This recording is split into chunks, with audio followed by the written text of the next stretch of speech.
Okay, today's video is going to be on off angling. And this one I'm super excited about because it's really, really important. I have a lot of games that I can use as examples, luckily, finally. And before we get into off angling, I kind of want to explain sort of reasons why I do what I do and the mentality behind it. And to do that, we're just gonna go into the practice range. Okay, so here we have some Luna bots in here, right? The point of off angling is when you are looking at the enemy, you are trying to do this, right? You're trying to do this and you see how hard the shots are to hit. Now let's pretend that your team is here in this location, right? And they are popping shots and Luna's trying to dodge and maybe she even hides behind cover that's just right there. Off angling is you coming from this direction and you have a different line of sight of the enemy. Now, when they're moving left and right to take cover, you can get to a different location in which you can attack them. And now, as you go to attack them, instead of needing to try and track your shots like this, which are much more difficult to try and hit, you can shoot in a straight line because they're just walking back and forth, right? Now, the other reason as to why you want to off angle and also sort of position in a way where you're standing near your team but not necessarily right next to them is I'll show you with Hawkeye, right? Anybody can shoot a gun. Now, A bow. Now, the reason why I that tell takes people to skill. stand near their team but not next We to their got team company. is because if there's like a Hawkeye or anybody else, when they're pumping damage, they're shooting directly at your teammates. And every time I'm standing directly next to my teammates, I end up taking a lot of unnecessary damage that I don't want to take. So I always try to stand within LOS of my team, within LOS of my supports or my tanks that could help me, but also away from my team. So that way, if the enemy misses a shot, they're not hitting me. Because as you can see, same logic. Even if I'm aiming at the, Luna in front or behind, if I just take a random shot, I'm still going to end up accidentally hitting somebody, right? No matter what, when you are standing near your teammates, there's an inherent risk of being too close to them.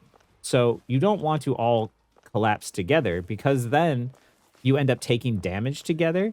And that means also if someone were to take an off angle position and start to pressure you, they would start to pressure you from a really beneficial and advantageous position for themselves, right? They could go to a side position and then apply a lot more effective damage than if everybody was grouped together in front. I hope that makes sense. So to show you what I mean, I'm going to jump into this game, which was on a convoy map. And I feel like convoy maps are a really good one for this because of the fact that you're sort of moving in a straight line and you are constantly sort of shifting and changing that position. It's still very much a similar concept in domination, but with the way that the maps work in convoy, I feel like it's just a really good way to use it as an example. Immediately checking corners, make sure I'm not getting attacked, not getting flanked. So here, I see the Hela, and I'm immediately trying to contest this space, right? This right here is what you're going to see as off angling and contesting space. This is something that DPS players are generally going to do. And now, mind you, when I talk about off angling, you can off angle as support, you can off angle as tank, you can off angle as DPS, everybody can off angle. It's just a concept. Now, off angling means that as my team is coming from this direction, right? I come from this direction to try and contest this space, right? So now, as my team is shooting from this direction, I can shoot from this direction. And what the DPS want to do, like what this Mr. Fantastic is doing, is now that he noticed that Hella left because she immediately got sort of surprised, Mr. Fantastic does better against me as Psylocke, so he's going to want to contest that space to fight against me for it. And the supports are generally going to be at the back to be so they can keep their team in their LOS the entire time, right? So here's me flanking and trying to find an off angle, and you see me using this piece of cover here to try and make sure I stay out of the LOS. As soon as it gets too dangerous, though, I back up. This is what it means to contest space, right? I didn't die, but the Mr. Fantastic forced me out of that position to regroup with my team. And now I'm standing near my team, but I don't want to stand directly next to him. Even this position isn't my favorite. But I am trying to apply pressure to the tanks, to the same targets my team is shooting at. So that way, if you're all focusing a target, even as a tank, if someone's distracted, then it's easier for them to fall over. And now that they're down one, I'm going to apply pressure. But you see how like my team is here and I try to rotate to a different angle? I'm always trying to rotate away to a different angle from what my team is shooting. So that way we're not all shooting from the same place. Because if we're all shooting from this location over here, right? If we're all shooting from this location, that means if they all stand behind this cover here, they're all covered from our attacks. Whereas If they're shooting from here and I'm shooting from here, they can't use this area as cover, which means they have to back up, which gives us more space to take control over that objective. And now that they are down players, you can see that like as my team starts to rotate up, I will take an off angle. And I see Hella at the back, so I go to contest her in that space, make sure she doesn't do anything tricky. And now with their numbers down, I just try to play really aggressive to finish off the people who are left. Rocket doesn't see me dash. Try to get the staggers. Enemy ahead. Prepare to engage. Step aside.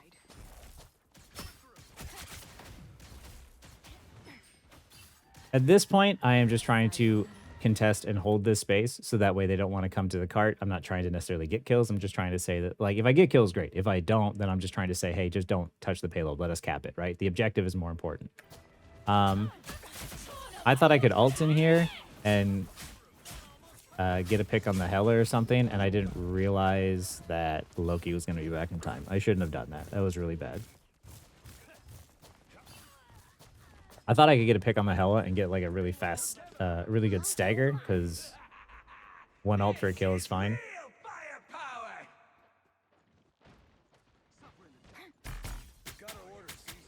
So here, I'm just helping my team follow up and like destroying the amplifier, get out, stay alive.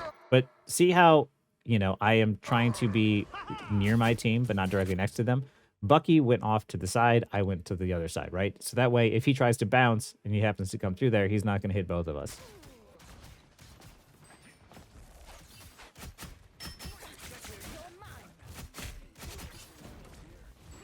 I play aggressive, knowing that my team can follow up with that. And you can see here, once again, my team is shooting this direction, I'm shooting this direction. So that way, if Emma Frost puts her shield up in front of her, I can still hit her from the side. And as I know this information, I rotate with that sort of idea in mind, keeping the cover on specific sides of me to keep me blocked, but also in ways where I can be more beneficial to my team.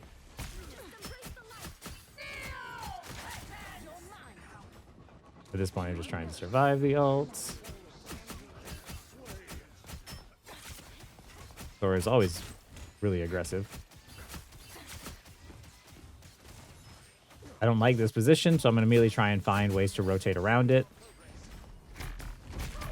I dash through because now, even though the shield is in front, I can take a separate angle on this Emma Frost, right? So even though she's on our Bucky, I can apply pressure to her there, right? If we're all standing together and we're standing behind her shield and we're just pumping damage into the shield, we're not doing anything effectively, right? We want to be standing on opposite sides of each other and rotating in a way in which we can play more aggressive, but also, you know, carry with it more benefits than just all standing together. Staying grouped as a team lots of times can be more dangerous if you do it incorrectly, because when you're all standing together, you're going to be taking damage together as well.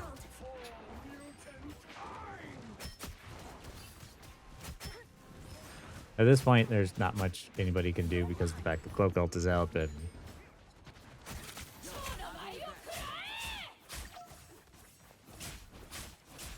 another terrible ult.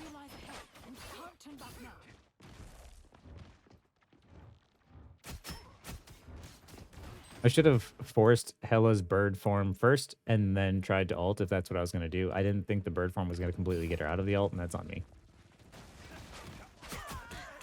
Here, I have not liked what we've been doing, so I was going to try and make a play, but Hela exists, so. I was going to try and rotate into a different position. That Thor dies again.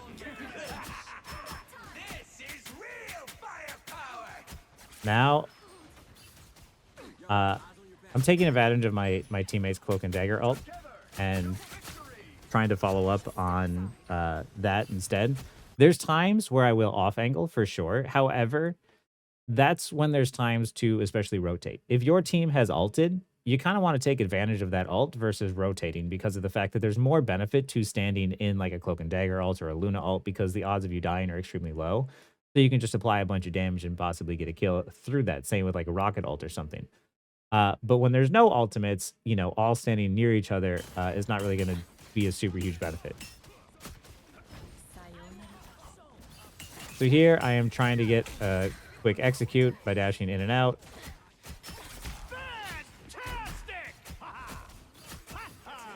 Here is where you can see the enemy team is all grouped up together, right? So when they're all grouped up here together, even though I'm shooting indiscriminately, I'm going to be hitting somebody. I'm not necessarily trying to hit any specific target. I'm just trying to pump a lot of damage into that room. Whereas if the enemy team were instead to have someone here on this angle, look how much more beneficial this angle is to the rest of them, right? We're all looking this direction, and there could be someone here looking this direction at the rest of us. But instead, we get to just pump damage for free into that room. And because of it, Emma Frost ends up falling over because it's easier to pump damage into them. And I get hella'd again.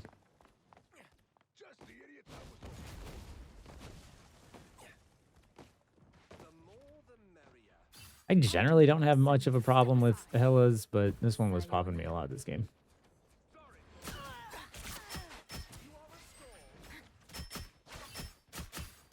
And here I go. This right here is what I want to do. Once the convoy moved up, it was a lot easier to have space. But you see how my team is all going this direction, right? I'm now going to go the not the opposite, but a separate direction. And you see now how everyone here can be looking this direction. I get a good line of sight on the Hella from a direction in which the enemy team cannot shield from both of us at the same time. And I get to see it Hella and only Hella. And I get the res station as well. Because if I was with my team, like hypothetically, let's say I was down there with my team, he hits the slam, right? Maybe I kill her before the Loki totem pops up still from this angle with my team, right?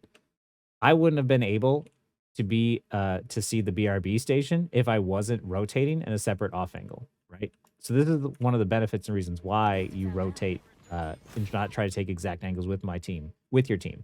So here I see my team also like rotating this direction once again.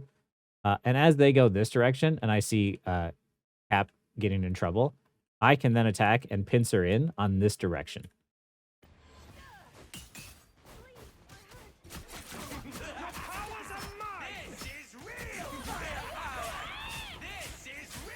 And now I get to force them into a tough position. And I get another terrible ult, which doesn't kill anything. Psylocke ult is really lackluster the higher up I climb. So now I'm applying pressure with my team just because I know we have the numbers advantage. And I see that Thor's out of position, so I target him first. I hear Hella's up top, so I go to contest her for that space. Because once again, this Hella was doing what she should do, right? It just didn't happen to work out for her. That's why I always say, like, if you're going to die, die doing the right thing. Don't die, like, you know, if she was staying next to her team in this room, then it wouldn't have mattered. Nothing would have happened. We all could have just body blocked the door. But she went up here to take a play, and this is what it means to play DPS and to take off angles and to contest space. She was taking a risky play to try and contest the objective. It was the right play, and it just so happened that I got the execute on her. So now I go to help push my team, push the convoy to cap the point.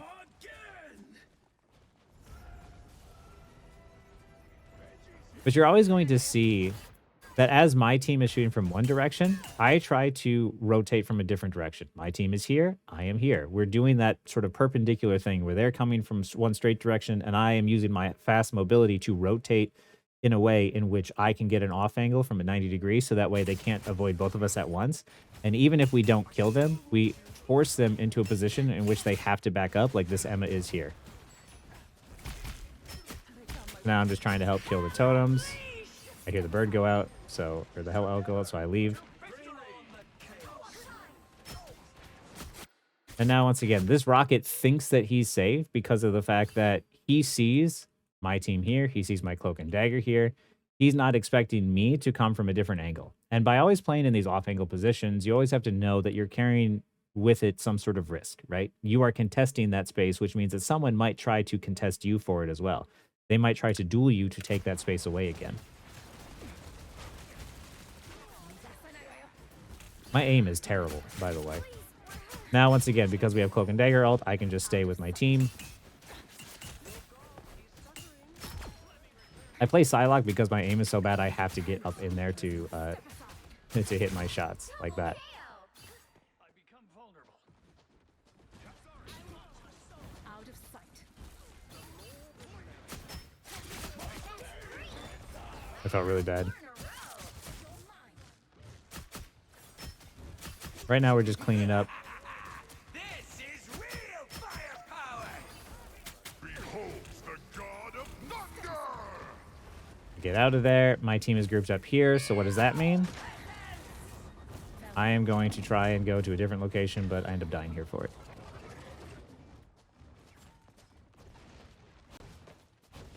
No matter what, every time you're playing DPS or tank or even support, like sometimes you can get a good angle of support, like especially as like Luna, where you can hit shots from afar that you don't necessarily need to be standing next to your team. You can stand in a position like, with your team, like let's say hypothetically, you want to know, well, what kind of a position can Luna take, right? Luna could stand here and they could stand with their team and they could heal bot into them, which would be a decent call. It's not a terrible call. Or Luna could also possibly be up here. So as her team pushes up and as her team is in this location, Luna can hit shots on her team, but she can also hit shots on the enemy and also use the rock as this area as cover. So even though you might necessarily be watching me play Psylocke, you can do this as Meg, you can do this as Luna. Off angling is just sort of a concept, right?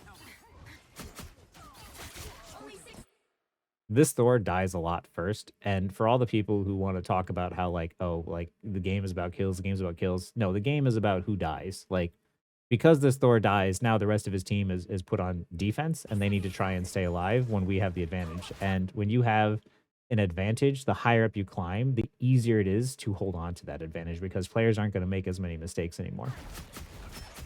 Now that Cloak is ulting, I don't have to worry about not standing with my team. I can actually stand directly in the ult and use that as my advantage. And once again, Hela had the right idea. She was up on top. She was taking a separate angle in which she was opposite from her team, but she could still pull back to safety if she needed. And I went up there with Bucky to contest her for that space. And she tried to get into the Cloak ult and just didn't get there fast enough. And now Thor is coming back to recontest, but you saw how the enemy team fell over after Thor died. This is why, as much as people obsess about like their kill numbers, it's really just about who dies. As soon as one person dies, everyone else falls over. You could have a lot of kills, but if you are always that first person to die, it means that you were the first domino to fall and everybody else falls over right after you.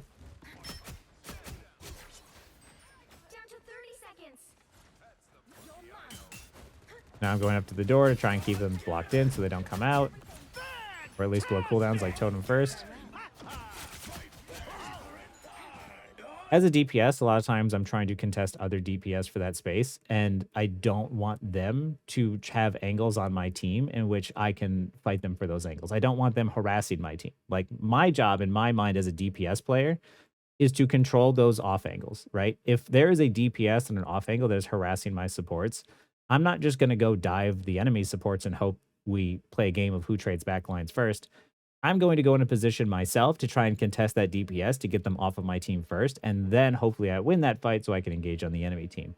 I am a player that wants to contest space first and foremost, and I don't want to let the enemy DPS enter into my space. Yes, supports can defend themselves, but for the people who are like, oh, supports, just hit your skill shots, or oh, supports, it's not my job to peel for you. Like, yes, it is. Duelists, in my experience in this game, are the best at marking and best at peeling. Like, tanks can kind of do it decently. Supports can defend themselves and stay alive, but they generally can't secure kills as easily. And so it's up to the duelists to fight other duelists to get them out of that space, because just the same as Hela was trying to take off angles, I am trying to push her out of those positions, and just the same as their DPS are trying to push me out of those positions.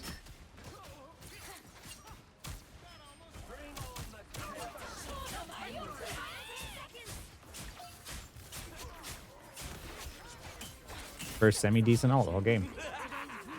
This is real firepower. I'm specifically standing here because I'm trying to hopefully use this thing as cover while I shoot the Hela and get her out of her ult form, because I need her to not be an ult. Now I'm targeting the supports because of the fact I'm trying to figure out how to like end this fight already. Now I'm targeting the Thor because I need this game to end, so I'm trying to get the people who are on the point off the point. And Mr. Fantastic just... He doesn't die. I just realized his name is Second Gear. That's cool. The current score is 0-3. Time to switch I will things speed up a little bit. including which side you're on. Once again, we can see my team taking this angle. We can see Thing and Cap going for an angle up here. I'm taking an angle up here. We're going to be near each other to where we always will have easy access to get back to our team. But we're still in a position in which we're taking separate angles, so we're not all grouped up with each other. I missed. I actually really messed up on this first point here. I was just about to dash out and I got choke slammed. That's really bad on my part. I played well on the first round, but I die a lot on this first point. And now that my team is at a disadvantage, like, I basically screwed my team, but luckily they carried this fight without me.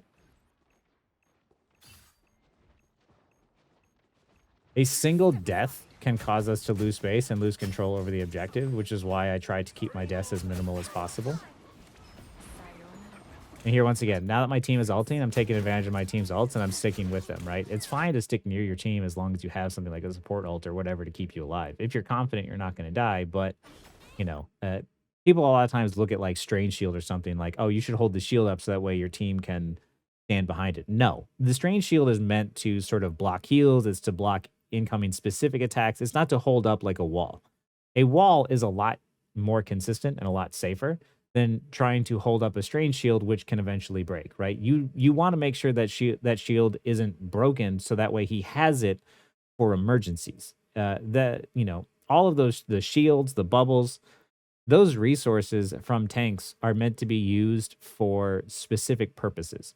Using it so you can walk forward and do damage is not the way you want to use it. It's an absolute waste of that resource.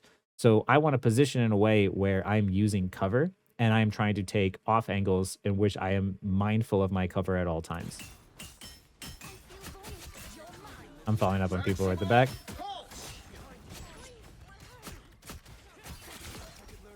Now it's just clean up.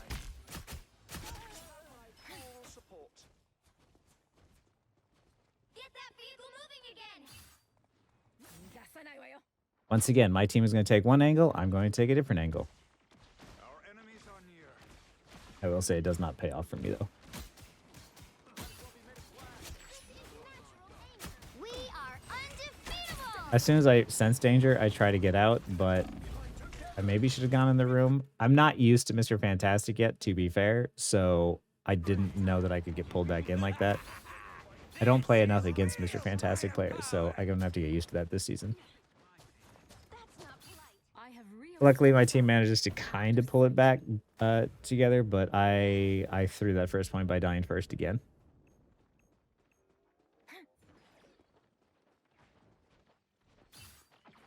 It's not even so much who has the most kills on the team. It's more so like who has the most deaths on the team, right? Because if all it takes for your team to lose a fight is for you to die, then if you're, that's how I believe I win games the way that I do, is I take really smart fights and I try not to die too much. This is one of the games where I just didn't have a good second round. First point was rough for me.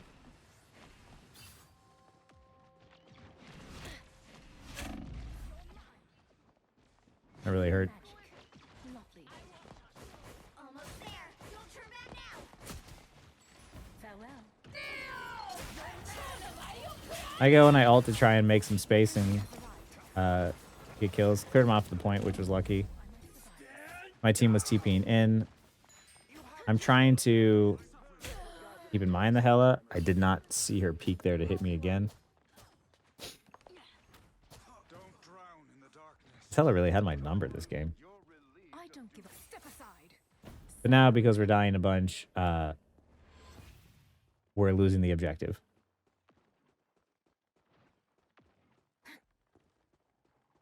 Get that vehicle moving again. Like, we managed to retake it, but because of the fact that it's pushed up this far, it's pushed up this far because I kept dying first, and I want people to remember that, that it's, uh no matter how well I played on first point, it doesn't on first round in terms of just being effective, you know, even if I didn't have the great assaults.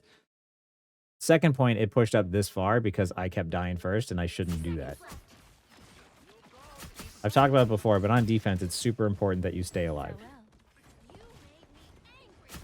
But you see how here, Cap is moving in, and you can see my team over here at this angle. I want to try and take separate angles from them. I start going towards the back because, like, Mr. Fantastic isn't one that I can usually kill. So I try to follow up on the back line and flanking them with Cap instead. But I see Strange gets a fat ult.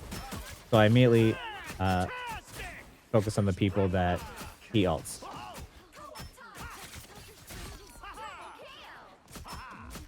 my trust, Mantis.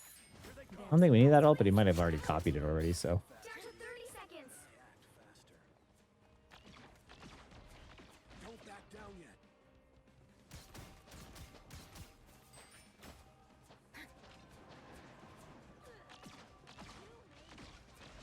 I'm trying to get an angle because I hear Iron Man has had his ult. So I was trying to get in a position where I could kill him before he had a chance to ult. Now I'm playing safe because I don't want to die here after taking a lead that big and taking out both their DPS. I'm playing super safe to get back to my support so I can heal. We are undefeatable. I didn't see her there. I was looking tunnel vision to the Mantis. If I just would have stayed alive, it would have been a lot better. I have step aside. Out of sight.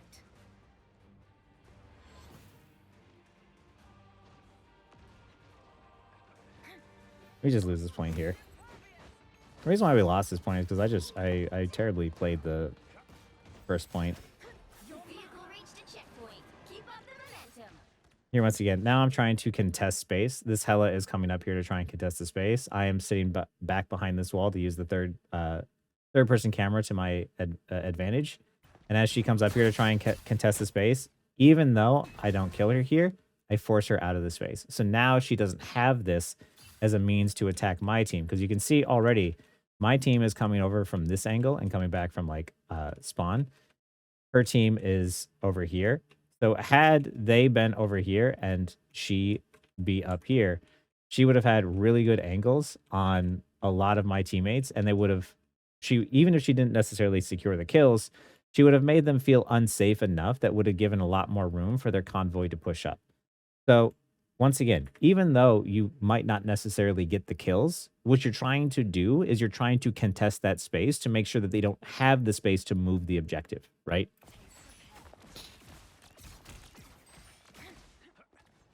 I'm trying to see where my team is right now. Situational awareness and understanding your team's positioning and their health is a skill. Like, that's something that needs to be practiced just as much. Now that I see the payload is sort of left alone, I want to try and attack the rocket. I had actually ulted to sort of stay alive, and because of the fact that they left Emma alone, it made for an easy kill. Double KO. Once again, now if we see from my team's perspective, you know, they were all pushing from this direction. I pushed from this direction. And because of the fact that I was ulting, I took a more aggressive angle towards the back. A lot of times what I'm going to try and do is I'll use my ult, not necessarily as a for sure way to secure kills, but sometimes it's just a way to sort of split the teams to where they feel pressured, where it's like you have to go one direction. If you don't jump into my ult, that means you have to walk into my team. Something's got to happen. Either I'm going to force an ult and force you to use it at a time you don't want to, or we're going to end up winning the team fight just because of the fact that I can pressure you out.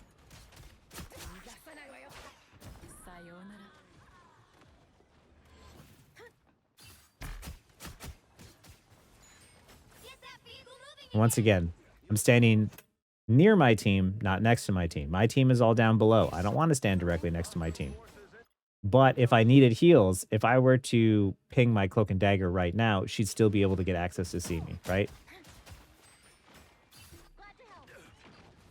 This is what's going to happen, like the higher up that you climb, is you're going to find people who are constantly taking different angles and contesting different areas of space, right? Uh, you have Strange up here, you have Cap up here, you have me and down here and Bucky down here. There are lots of different directions in which we are all managing to control space, in our own way, right? Everybody has different kits that all allow them to control space.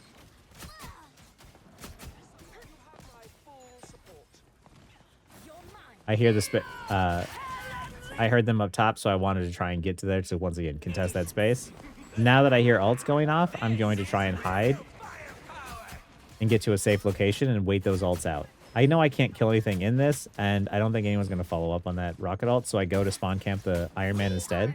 Because the Iron Man is a much safer, more secure pick because of the fact that his team is all pushing forward and the rocket ult was up. I wasn't going to be able to kill anything in the rocket ult. Silex just doesn't do enough damage quickly enough for that. So instead, I go to attack the Iron Man, and then I start to get attacked by the Emma Frost, so I escape. I still pulled 2 people towards me, which is fine, and then hopefully that gives my team some space, but because they lost the team fight, now I'm just waiting for this Iron Man to come back out. Because of the fact that what I'm going to try and do is I'm going to try and spawn camp him, so that way, once I spawn camp and I kill him, and then I rejoin my team as quickly as possible, it would put my team hopefully at an advantage that we would have a numbers advantage and while he was waiting to respawn. They switched to Magic to go for the duel. I get some early shots off. I knew that she was going to dash and hit the right click, so I was just trying to play around that. I know I have the advantage, so I'm just trying to wait it out slowly. She's going for another right click. And I know the health pack isn't there because I took it, and now that I have the advantage, you can see that she's going to take 9 seconds to respawn. I am going to try and rejoin my team with my health, and I worry that I might have waited too long. But even though they picked one and we got another one right afterwards, right? If I regroup with them quickly enough, that means that Magic will still be coming out of spawn. She's still far away, so it means my team has the advantage here. So we have the numbers advantage to apply pressure because I get back quickly enough to help and follow up on what my team is doing.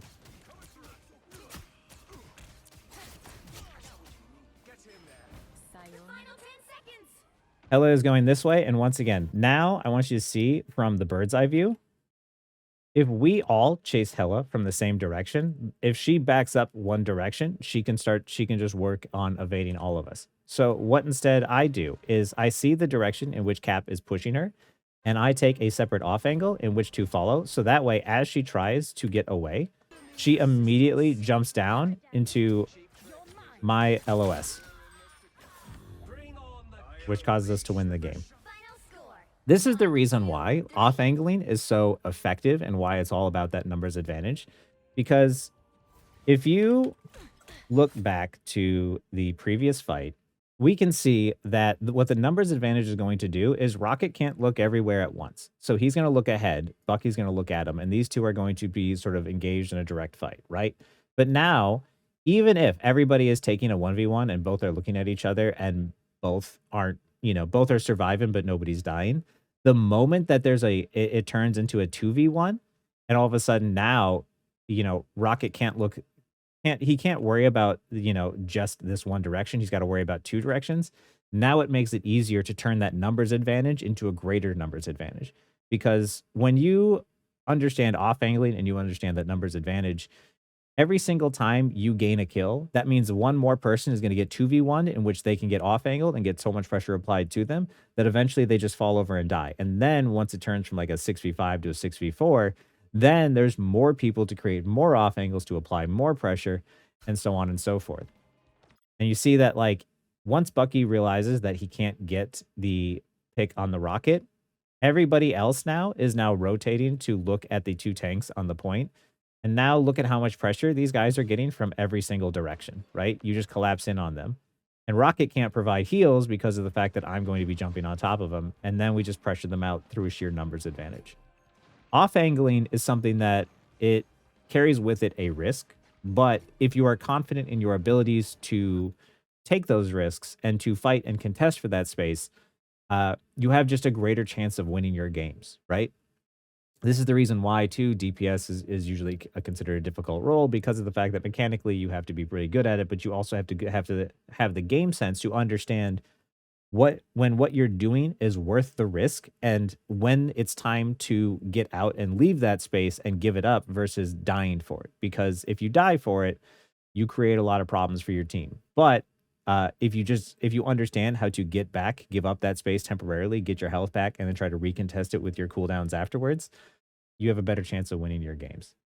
Anyway, um, so that's off angling in a nutshell for DPS. I think I'll show you also. There's one more video where I was playing Luna, and it's still the same concept. Okay, so here as support as Luna, you can see me standing with my team trying to provide heals. The enemy team starts to ult, and I start to rotate, taking advantage of the cover over here. I know the health pack is over here, but I also know that Rocket and everyone is shooting from this direction. So I start to shoot from a different direction. So once again, if you look at it from the top-down view, it makes a lot more sense. As everyone is facing this direction and shooting from this direction, and people are shooting from this direction, if they back up and try to get behind the ambulance for cover to avoid the damage from incoming from these people, I would still have LOS of people from this direction. Just because you're a support or a tank or, you know, whatever role you're playing doesn't mean that in certain moments you can't find times to off angle to apply that pressure, right? As you rotate with your team, if you feel confident, if you feel you have the advantage, if you feel that it could make a play to open up something for the team and help them get a pick, then sometimes it's worth it, right? I know generally in this game, supports are so strong at healing. You want to sort of do what I did in my how to position a support video where you push and pull with the tanks. But there are moments in which you can find times to weave in damage in which you can apply that pressure safely. And I want you to always keep that in mind. Don't limit yourself into thinking like, oh, this is my role, this is what I do, because that stops people from winning games because they get so focused on thinking that there's only one thing you need to do, that there's always something you can do, right? For DPS, they always think like, oh, I have to flank the enemy supports, I have to try and dive them. It's like, no, sometimes you need to peel, sometimes you need to shoot the tank. And then other times, yeah, you do need to dive the supports, but sometimes you need to contest the DPS for space. It's always something, right? There's going to be something you need to do, and the game is fluid and it's constantly changing. And what you need to do at any given time, that is not so black and white. This is the reason why games are so good. This is the reason why Marvel Rivals is so good, is because of the fact that you have a lot of choice. It's not as black and white as just trying to outplay your opponent or do something faster than the enemy team. It's understanding when you have to do what, and that choice that you make of when to do those things will ultimately lead to you either winning or losing the game. And the more you try to be aware of when it's a good idea and when it works out and when it doesn't, the easier it is to win your games. Anyway, I hope that makes sense. I hope that off angling is sort of like something to think about now. You know, always try to be near your team, you know, within access to them in case you do get low, but don't be afraid to try and contest those off angles and try and take a different location from your team. So that way, as your team is shooting from one direction, if the enemy tries to hide behind cover, they're not staying behind cover from everybody. You're still trying to push them back by rotating with the objective and with your team. Anyway, I think that's all I got for off angling. If you found this helpful, let me know. And yeah, I'll see you in the next one.